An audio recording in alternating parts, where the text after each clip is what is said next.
অনেকে গোসল ফরজ হলে মনে করেন যে এই অবস্থা সাহারি খাওয়া যায় না, এটা ভুল ধারণা।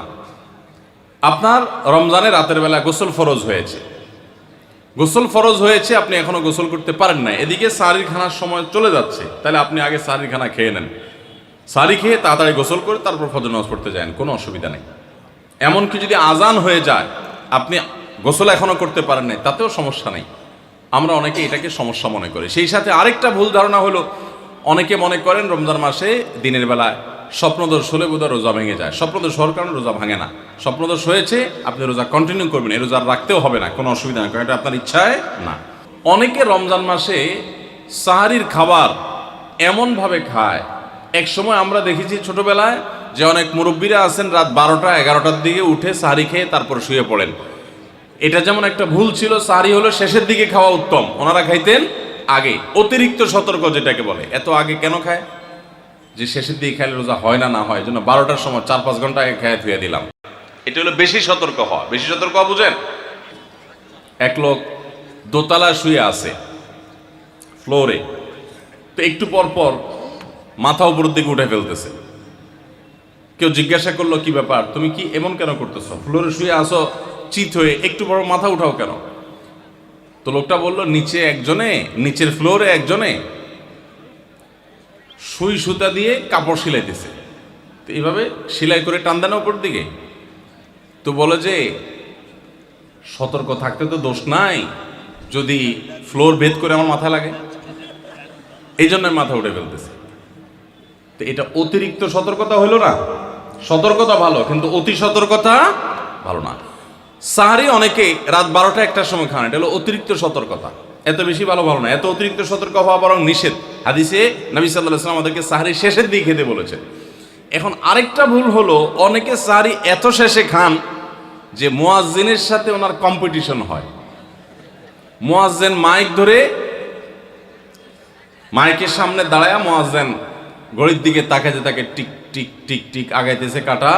মুয়াজ্জিন প্রস্তুতি নিচ্ছে যে আল্লাহু আকবার করে হাঁক দিবে, আর উনিও ওইদিকে প্লেট হাতে, গ্লাস হাতে খাবার খাচ্ছেন, ধুমায়া খাচ্ছেন, এবং কম্পিটিশনে লিপ্ত হয়েছেন যে মুয়াজ্জিন আগে আল্লাহু আকবার বলে না, তিনি আগে গিলে শেষ করেন। এরকম কম্পিটিশন হয় কি হয় না? বেশিরভাগ লোক, বিশেষ করে আমাদের যে কোনো কাজে আমরা একেবারে শেষ মুহূর্ত পর্যন্ত না ঠেকালে ভালো লাগে না। এই যে একদম আজান হওয়ার আগ মুহূর্ত পর্যন্ত খেতে থাকা, অনেক সময় দেখা যায় যে ভিতরে যাইতে যাচ্ছে আজান পড়তেছে, এখনো আমার গলার নিচেও নামে না, এদিকে আল্লাহু আকবার শুরু করে দিছি, আল্লাহু আকবার শুরু করতেছে, তখনও চাবাইতেছি, এবার ফালাই দিছি। দেরিতে সাহারি খাওয়া সুন্নাত, এর মানে এই না যে এত দেরি করবেন যে মুয়াজ্জিনের সাথে আপনি চোর পুলিশ খেলাবেন। এত দেরি করা এটা অবশ্যই সুন্নাহ নয়। নবী করিম সাল্লাল্লাহু আলাইহি ওয়াসাল্লাম সাহারি খেয়ে শেষ করার পর ফজরের নামাজ পড়তেন, মাঝখানে 50 আয়াত পড়ার মতো গ্যাপ থাকতো। 50 আয়াতের গ্যাপ মানে হলো 5 থেকে 7 মিনিট এভারেজ, এরকম গ্যাপ তিনি দিতেন, তারপর তিনি নামাজ পড়তেন। তো এই জন্য ভাইরা আমার, সাহারির সময়, ভোর রাতের সময়টা হলো দোয়া কবুলের সবচেয়ে মোক্ষম সময়। 24 ঘন্টার ভিতরে দোয়া কবুলের সবচেয়ে আদর্শ সময়, যে সময়ের দোয়া কবুলের সম্ভাবনা সবচেয়ে বেশি, সেটা হলো ভোর রাতের সময়টা। আল্লাহ সুবহানাহু ওয়া তাআলা ডেকে ডেকে বান্দার ক্ষমা ঘোষণা করেন, বিপদ আপদ দূর করেন, অসুখ বিসুখ দূর করেন। এই সময়টা হলো রাতের শেষ প্রহর, ফজরের আগের সময়টা, তাহাজ্জুদের সময়টা। 11 মাস ধরে আমরা নানা ব্যস্ততার অজুহাতে আমাদের তাহাজ্জুদ পড়ার সুযোগ হয় না, ভোর রাতে ওঠার সুযোগ হয় না। ভাইরা আমার, রমাদানের মাস, আপনি তো সাহারি খেতে প্রায় প্রতিদিনই উঠছেন। আপনার যেহেতু সাহারি খাওয়ার উদ্দেশ্যে উঠাই লাগে, তো আপনি কেন এই মাসে সাহারির সময়, ভোর রাতের এই সময়টাতে, যখন আল্লাহর সাধারণ ক্ষমা ঘোষণা করেন, ওই সময়টাতে আপনি কেন শুধুমাত্র খেয়ে পড়ে আপনি মসজিদে চলে যাবেন ফজরের জন্য? অবশ্যই আপনি সাহারি খেতে উঠলে 2-5 মিনিট সময় বের করে বিশেষভাবে আল্লাহর কাছে দোয়ায় মনোনিবেশ করবেন। আমাদের একটা বড় ভুল হলো, সাহারির এই সময়টাকে দোয়ায় আমরা মনোনিবেশ করি না। সম্ভব হলে 2 রাকাত নামাজ পড়েন, 4 রাকাত নামাজ পড়েন।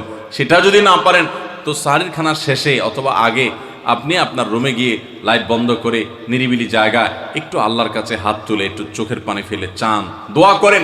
দোয়ার এই সুযোগটা 11 মাস আপনি পান না, রমজান মাসে সাহারির উসিলায় পেয়েছেন, তো আপনি সেই সুযোগটা কেন হাতছাড়া করবেন? আমি বিনয়ের সাথে বলতে চাই, একজন মানুষের জন্য আমরা এই সুযোগটা হাতছাড়া না করি। আমি পারতপক্ষে কোনোদিন এই সুযোগটা হাতছাড়া করি না ভাইরা। যেদিন কিছুই করতে পারি না, ওইরকম দোয়া করার সময় হয়তো নাই, কোনো কারণে দেরি হয়ে গেছে উঠতে উঠতে, ওই দিন খাইতে খাইতে মনে মনে দোয়া করার চেষ্টা করি, প্লেটটা ধুইতে ধুইতে দোয়া করার চেষ্টা করি। কারণ মুয়াজ্জিন ফজরের আজান যখন দেন, ওয়াক্ত যখন হয়, তার আগ মুহূর্ত পর্যন্ত আল্লাহ তাআলা দুনিয়ার আসমানে এসে তারপরে বান্দাকে ডেকে ডেকে বলেন, আলা মিন মুবতালান, তোমাদের মধ্যে কেউ কি অসুস্থ আছো, ফাউআফিয়াহু, আমি তাকে সুস্থতা দান করব। আলা মিন মুস্তাগফিরিন ফাগফির লাহ, তোমাদের মধ্যে কেউ কি আছো ক্ষমা প্রার্থনাকারী, আমি তাকে ক্ষমা করে দিব। এভাবে ডেকে ডেকে আল্লাহ তাআলা দিতে থাকেন। টোটাল 24 ঘন্টার মধ্যে যেই সময়টার দোয়া ফেরত দেয়া হয় না, যেই সময়টার দোয়া মিস হওয়ার সম্ভাবনা খুবই কম, আপনার দোয়ার বেসিক শর্তগুলো ঠিক থাকলে এই দোয়া কবুল হওয়ার সম্ভাবনা জোরালো, সেই সময়টা হলো ভোর রাতের সময়টা। রমজান মাসে এই সময়টাতে দোয়ার যে সুযোগ তৈরি হয়, দোয়ার যে বিশাল সুযোগ আপনি পান, এই সুযোগটা হাতছাড়া করে আপনি শুধুমাত্র খেয়ে দিয়ে এই সময়টাকে পার করে দেন, এটা কখনো বুদ্ধিমানের কাজ হতে পারে না। এই জন্য রমজান মাসের ভুলগুলোর মধ্যে থেকে একটা হলো যে সাহরির সময়টাতে, ভোর রাতের সময়টাতে, দোয়া কবুলের গুরুত্বপূর্ণ সময়টাতে আমরা দোয়া তো করিই না। অনেকে ওই সময় আজকাল সাহরি পার্টি বের করেছেন, তামাশা বের করেছেন, অনেকে টেলিভিশনের প্রোগ্রাম দেখেন। কোন চ্যানেলে সাহরির সময়ের কোন প্রোগ্রাম আমরাও মাঝে মধ্যে এগুলো আগে রেকর্ড করা থাকে। সাহরির সময় আমরা টেলিভিশনে প্রোগ্রাম করতে যাই না, আগে রেকর্ড করা থাকে, সেগুলো চলে। এগুলো হলো তাদের জন্য যারা টেলিভিশনে হারাম জিনিস দেখবে, ওই টাইমটাতে সে যেন হারাম জিনিস না দেখে ভালো কিছু দেখে। আপনাদেরকে আমরা বলবো, কখনো ওই ভোর রাতের ওই সময় ইসলামিক প্রোগ্রামও দেখতে যাবেন না। আপনি ওই সময়টাতে আল্লাহর সাথে কথা বলবেন, ওই টাইমটা ইবাদতের সময়, ওই টাইমটা দোয়া এবং রোনাজারির সময়। আমরা বেশিরভাগ মানুষ এই ভুলটা করি যে রমজানে আল্লাহর কাছে পাওয়ার এই বিশাল সুযোগ আমরা হাতছাড়া করে ফেলি। আমরা এখন থেকে সাহরিতে উঠলে দোয়া করব তো ইনশাআল্লাহ। আল্লাহ আমাদের সবাইকে তৌফিক দান করুন। অনেকে রোজা রেখে থুতু গিলাটাকে দোষণীয় মনে করেন যে রোজা রেখে বোধহয় থুতু গেলা যায় না, এই জন্য ঘন ঘন থুতু ফেলে দেখবেন অনেকে আছেন। বিশেষ করে নতুন নতুন যখন রোজা রাখে পোলাপান, তখন দেখবেন যে মিনিটে মিনিটে থুতু ফেলে, আছে না নাই? এই ঘন ঘন রোজা রাখে, আপনার থুতু ফেলে কেন? কারণ মনে করতেছে থুতু গিললে তার রোজা ভেঙে যাবে। ভাই, থুতু যদি আপনি না গিলেন আপনি বাঁচবেন? থুতু না গিললে কেউ বাঁচবে? যতই আপনি থুতু ফেলেন, আপনার থুতু তো কিছু না কিছু ভিতরে যাবেই। যদি না যায়, গলা শুকিয়ে গেলে তো আপনি মরেই যাবেন। এই জন্য এটা একটা ভুল যে আমরা মনে করি থুতু ফেলা লাগে। রোজা রেখে রোজার কারণে এক্সট্রা কোনো থুতু ফেলার দরকার নাই। আপনার মুখে বালু চলে আসছে, একটা মশা ঢুকে গেছে, আপনি রোজা আছে, এটা যেন ভিতরে না যায়, সেজন্য থুতুটা ফেলে দিলেন, এটা ভিন্ন কথা। আপনি বেসিনে গিয়ে ফেলে আপনি একটু পানি ঢেলে দিলেন। কিন্তু রোজা রেখে ঘন ঘন থুতু ফেলতে হবে, থুতু গিলা যাবে না, এরকম কোনো কথা নাই। এটা আমাদের একটা ভুল, রমজান কেন্দ্রিক একটা ভুল। আপনার যদি রাতে ঘুম না পুরে আবার দিনে ডিউটি থাকে, ঘুম একটু যদি যাওয়াই লাগে, তো ফজরের পর ঘুমাবেন না। আলহামদুলিল্লাহ, আমাদের বাসায় আমরা এটার প্র্যাকটিসটা প্রতি বছর খুব হার্ডলি করার চেষ্টা করি। ফজরের পর কোনো ঘুম নেই, ফজরের পর একটু কোরআন তেলাওয়াত করেন। প্রথম চোখ ভেঙে আসবে, কারণ আপনি ভোর রাতে উঠছেন, অভ্যাস নাই, তো যাতে চোখে ঘুম না আসে সেজন্য নানান বুদ্ধি বাইর করে ঘুম দূর করেন, একটু উঠবস করেন। ওই টাইমে বসে ফজরের পরে আপনি তেলাওয়াত করেন, জিকির আজকার করেন, সকাল সন্ধ্যার দোয়াগুলো পড়েন, এটা দোয়া করেন, রমজানের কিছু আমল করেন। এশাকের নামাজের ওয়াক্ত হয়ে গেছে, 2 রাকাত নামাজ পড়ে এরপর আপনি পারলে দরকার হলে শুয়ে যান, কিন্তু ফজরের পর শুয়ে যাবেন না। এটা একটা ভুল, কারণ নবী করিম সাল্লাল্লাহু আলাইহি সাল্লাম সকালের এই সময়টার জন্য দোয়া করেছেন, আল্লাহুম্মা বারিক লি উম্মতি ফি বুকুরিহা, আল্লাহ আমার উম্মত জন্য সকালের সময়টাতে বরকত দান করুন। আর ওই সময় আপনি ঘুমায় থাকছেন। তো রমজান মাসে আমরা এটা একটা ভুল করি, এটা আমরা করব না যথাসম্ভব।